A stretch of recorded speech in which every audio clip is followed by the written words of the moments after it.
সুপ্রিয় দর্শকবৃন্দ, আসসালামু আলাইকুম। আশা করি সকলে অনেক ভালো আছেন। আজকের এই ভিডিওতে আমরা অনেক গুরুত্বপূর্ণ একটা এরিয়া দেখতে পাবো। আমরা এই মুহূর্তে যেখানে আছি, গণভবন সরকারি প্রাথমিক বিদ্যালয়ের ঠিক উত্তর পাশে। আমরা সোজা চলে যাচ্ছি। আজকে আমরা যাব আগারগাঁও মেট্রো স্টেশন পর্যন্ত এবং যেতে যেতে অনেক গুরুত্বপূর্ণ একটা এরিয়ার উপরে যাব।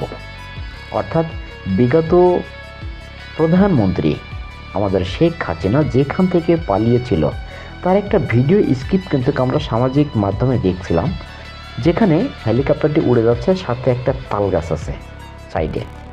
আমরা কিন্তু এখন ঠিক তার ডান পাশে আছি, বাম পাশে আছি। বাম পাশে যে এরিয়াটা দেখতে পাচ্ছি, এখান থেকেই কিন্তু আমাদের প্রধানমন্ত্রী শেখ হাসিনা পালিয়েছিল। আর এখান থেকে কোথায় গেছিল সেটা হচ্ছে কি, ঢাকা প্রাতন বিমানবন্দর। অর্থাৎ তেজগাঁও যে প্রাতন বিমানবন্দর আছে, যেটা সেনাবাহিনী পরিচালনা করে, সেই বিমানবন্দরটাও কিন্তু ঠিক এর পাশেই। আমরা তারও সামনে দিয়ে যাব। ভিডিওটি না টেনে একটু মনোযোগ সহকারে দেখতে থাকুন। আর বাম পাশে আমরা যে এরিয়াটা দেখতে পাচ্ছি, একটা প্রাচীর মতো, দেখুন গ্রিল দেয়া। এই বাউন্ডারিটা হচ্ছে মূলত শেরেবাংলা কৃষি বিশ্ববিদ্যালয়ের বাউন্ডারি। এই ভার্সিটির সামনে বেশ ফাঁকা একটা এরিয়া আছে, যেটার সামনে দিয়েই কিন্তু আমরা যাচ্ছি। আর এই ফাঁকা এরিয়াগুলোতেই কিন্তু এই ভার্সিটির ছাত্রছাত্রীরা গবেষণা করে কৃষি পণ্য নিয়ে। আমরা চলে যাচ্ছি সোজা পরিকল্পনা মন্ত্রণালয়ের দিকে। ডান পাশে আমরা ফাঁকা মাঠ দেখতে পাচ্ছি, কিন্তু এই মাঠটাই মূলত শেখ হাসিনা ব্যবহার করেছিল।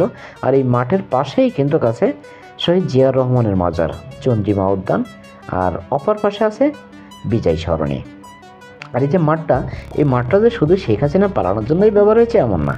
এই মাঠটাতে আগে বসতো বাণিজ্য মেলা, অর্থাৎ আন্তর্জাতিক বাণিজ্য মেলাটা ঢাকা শহরে যেখানে হতো, সেটাই কিন্তু আমরা ডান পাশে যে জায়গাটা দেখতে পাচ্ছি এখানেই।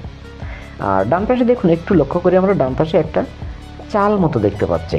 এটা অনেক সেইভাবে বিল্ডিং না, চাল মতো, খুবই ভিআইপি একটা এরিয়া। এটা হচ্ছে কি চীন মৈত্রী সম্মেলন কেন্দ্র, অর্থাৎ আন্তর্জাতিক সম্মেলনগুলো সব এইখানে হয়ে থাকে।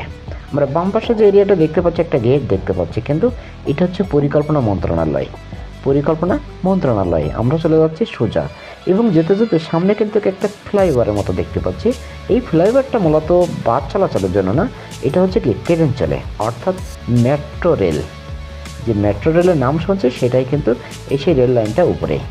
আমরা এখান থেকে সামনে ওই যে একটা লাল চিহ্ন দেখতে পাচ্ছি, এরপরেই কিন্তু প্রতন বিমানবন্দর এরিয়া, অর্থাৎ ওই পাশেই সোজা বরাবর প্রতন বিমানবন্দর এরিয়া। এখান থেকে ডান পাশে পুরো এরিয়াটাই প্রতন বিমানবন্দর, যেটা সেনাবাহিনী পরিচালনা করে।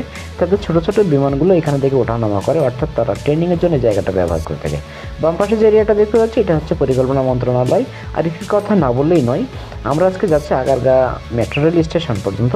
কিন্তু এই এলাকায় কিন্তু অনেক বড় বড় হাসপাতাল আছে, যেখানে আছে কী কী হাসপাতাল শুনুন: পঙ্গু হাসপাতাল, কিডনি হাসপাতাল, নিউরো সায়েন্স, সোহরাওয়ার্দী মেডিকেল, তারপরে মানসিক হাসপাতাল, চক্ষু হাসপাতাল, এই ধরনের আরও অনেক হাসপাতাল আছে, যেগুলো প্রাইভেট হাসপাতালগুলো সবই কিন্তু এই আগারগাঁও এরিয়ার মধ্যে। তাই আপনাদের যদি কোনো তথ্য পাওয়ার ইচ্ছা জাগে, অর্থাৎ ঢাকা শহরে কোনো কারণে আসতে হয়, সেটা হতে পারে চিকিৎসার জন্য, সেটা হতে কোনো পরীক্ষার জন্য, সেটা হতে পারে কোনো বেড়ানোর জন্য, যদি কোনো এরিয়ার ভিডিও পেতে চান, তাহলে আপনারা একটু কষ্ট করে কমেন্ট করবেন, একটা জাস্ট শুক্রবার সামনে রেখে। আমি আবার শুক্রবার ছাড়া ভিডিও করতে পারি না, আমার ওই সময় হয় না, কারণ আমি নিজেও একটা জব করে থাকি, যে কারণে কিন্তু আমি অন্যদিন করতেও পারি না। আর সময় হইলেও যানজট থাকে প্রচুর, এই জন্য আমরা ভিডিওটি করতে পারি না। সেজন্য আমি বেছে নিয়েছি সাধারণত শুক্রবারটা। সেজন্য আপনাকে আমি রিকোয়েস্ট করব, যদি কোনো প্রকারের কোনো এরিয়ার ভিডিও পেতে চান, একটা শুক্রবার সামনে রেখে আপনারা কমেন্ট করবেন। আমি চেষ্টা করব আপনাদের দেওয়া সেই তথ্য অনুযায়ী ভিডিওটি তৈরি করা এবং এভাবে আশেপাশে কী কী আছে বর্ণনা করার। তো আমরা সামনে একটা সিগন্যাল মতো দেখতে পাচ্ছি, অর্থাৎ একটু জ্যাম মতো দেখতে পাচ্ছি। আমাদের গন্তব্য মূলত সামনে, আমরা যে সামনে দূরে দেখুন একটা স্টেশন দেখতে পাচ্ছি, এটাই হচ্ছে আগারগাঁও মেট্রো রেল স্টেশন। এর বাম পাশেই কিন্তু কাছে আগারগাঁও পাসপোর্ট অফিস। তো আজকের এই পর্যন্ত এই ভিডিওটি, যদি ভিডিওটি ভালো লেগে থাকে অবশ্যই শেয়ার করবেন। তো ফ্রেন্ডস, আজ এ পর্যন্তই, সবাই ভালো থাকবেন, খোদা হাফেজ।